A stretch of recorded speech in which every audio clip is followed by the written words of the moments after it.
সকালে নাস্তা করলাম নিজের গাছের আম দিয়ে জুস বানিয়ে। বন্ধুরা এখন আম কাটাকাটি সোলার সিং এখন চলতেছে, আর কোনটা দিয়ে কি করতে হবে সবকিছু ওই যে বুঝিয়ে দিতেছি। তারপরে যে এখন আম সোলাসুলি শুরু হয়েছে, আমার কাছে একটা আম সুলিনে একটা মেশিন আছে, এই মেশিনটা দিয়ে আমি চলতেছি। আর বাট এখানে সবচেয়ে মজার বিষয় হচ্ছে গিয়ে এই ছুরিটা দিয়ে আমি অনেক কাজ করতেছি। আজ থেকে 2-3 বছর আগে এই ছুরিটা দুবাই থেকে আনা হয়েছে, বাট এটা খুবই একটা ভালো একটা ছুরি, আমার পছন্দের একটা ছুরি।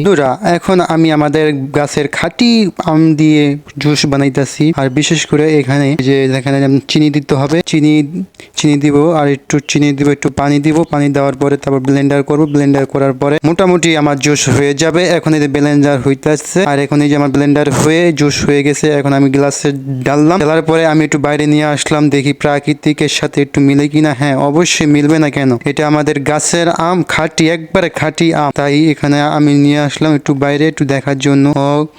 খুবই ভালো লাগছে আজকে খায়া আমের জুসটা, আর এত মজা হয়েছে। আমি আমার মাকেও দিয়েছি, আমার মাও খায়া বলছে হ্যাঁ ঠিক আছে, অনেক মজা হয়েছে। বন্ধুরা সবাই আমার চ্যানেলটাকে একটু সাবস্ক্রাইব করবেন, লাইক করবেন, শেয়ার করবেন। অবশ্যই এরকম ভিডিও পেতে আরো লাইক